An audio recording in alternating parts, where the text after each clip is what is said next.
Unboxing na naman tayo. Yes. In-order ko siya ng Shopee 1010.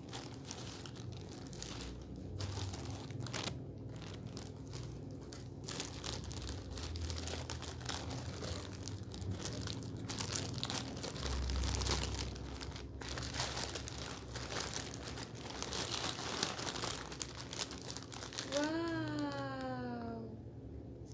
Para to sa AirPods ko. InPods. Yan na. Tcharan! In-order ko siya yung casing na to. Tapos, eto. Dalawa. Yan.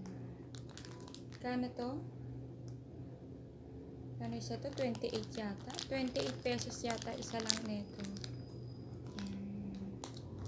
Cute. Yan o. Yung macaron. Yan.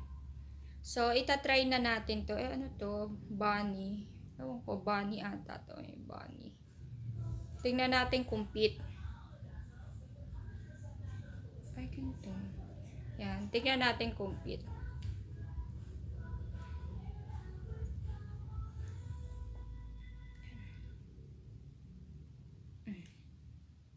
Yan. Yan. So, ganito lang siya. Yan na yun. Medyo crop top siya. Kapos sa katawan. Tapos, ito. May pa ganyan. May closing sa charging. Yan. Ganito lang siya. Yan. Yan. Ganito lang. Tapos, yung isa, try natin yung isa. Ganito lang pala. Ang nipis lang niya. Pero it's okay naman. Kasi ano lang kano to? 28 pesos ata ang isa.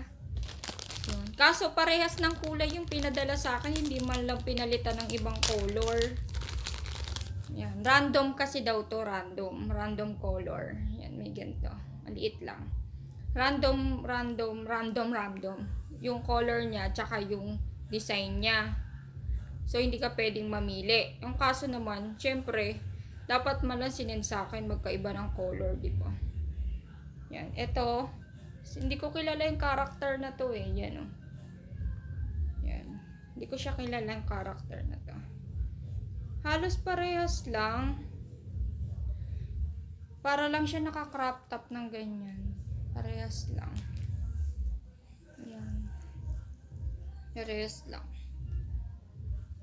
Yan. Yan. Ganito lang siya.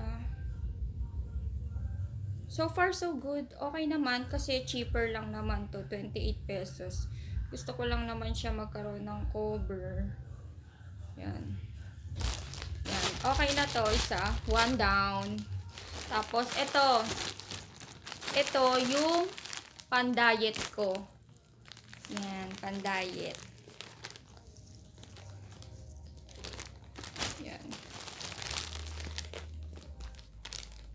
Shopee. So, ayan. Basta nagbukas talaga ako ng Shopee. Hindi pwedeng hindi ako o-order. Kasi ang likot ng kamay ko pagdating sa Shopee. Sino nagpano? Sampaloc, Manila. Galing sa sender. Ayan. Okay, nakabubble siya. Ayan. Kababos.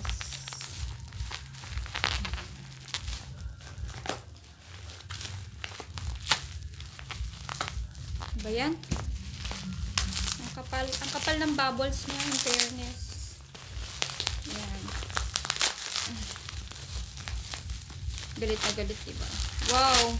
Tapos naka-plastic pa ulit ng yung yung minsan pinantatakip sa mga yung mga kakanin na malambot yung yung tawag dito, yung malambot yung plastic na nasa front, yung transparent. Ang kapal ng bubbles niya. Ako pinuputok ko to eh. Ang sarap paglaruan. Yan, ang kapal ang kapal niya. Yan. Ang ganda. Yan. Ito siya. Ayan po yung ginagamit kong pan-diet. Yan. Diba? Ang sealed niya masyado ah. Thank you seller. Ang galing naman niya. Ang galing niya. Nabasa ko to sa mga feedback. Actually, pangalawa na to. Nag-start ako naggamit nitong chia seed. May 27. Panahon ng lockdown. May 27 ako nag-start ng mag-take nito. Bumili ako nito, 1 kilo. Kakaubos lang no Sunday, yung 1 kilo ko. So, nagamit ko siya ng June, July, August, September, October. Mga 5 months din pala yung 1 kilo. Kasi ginagamit ko siya sa pag nagko-coffee ako, nagmi-milk. Sa water ko, hindi siya mawawala. Minsan yung water ko may lemon.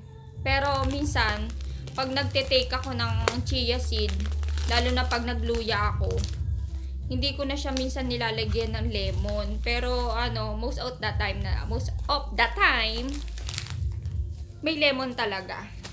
Yun. Ang kapal din ng niya, plastic niya. Ito yung nilalagay sa mga kakanin, di ba? Yung ganyan, yung plastic na to. Yung malambot. Yan.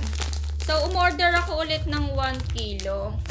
Effective naman siya sa akin kasi nagre-release ako. Dati kasi hindi ako normal mag-poops.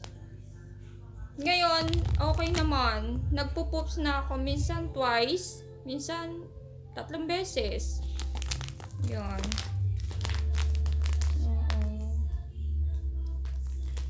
Tingnan natin kung black chia.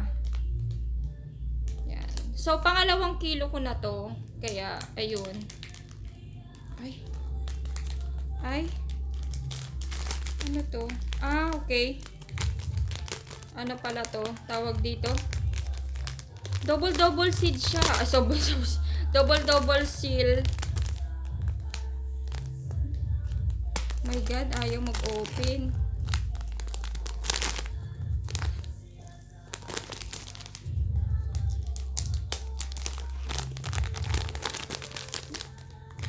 God, ayaw niya mag-open. Oh my. Ayaw niya mag-open. At dalawa lock niya eh. Pero ayaw mag-open. Siguro ayaw magpakita sa inyo. Lahat naman ng feedback nito puro magaganda. Kaya nagtry ako sa kanya ng chia seed. Kasi magaganda feedback doon. Napaka-seal naman nito. Hindi mo madudugaan. Diba? Oh, seal na seal oh. Tapos meron pa siyang ang tawag dito, yung lock na to, yung nagaganon. Ayaw eh. 1 kilo ulit to. 1 kilo. Yan. Parang naman. Wala eh, lock na lock siya eh. Diba? So, ayun na po. Ito lahat yung yung pangalawang 10-10 Shopee.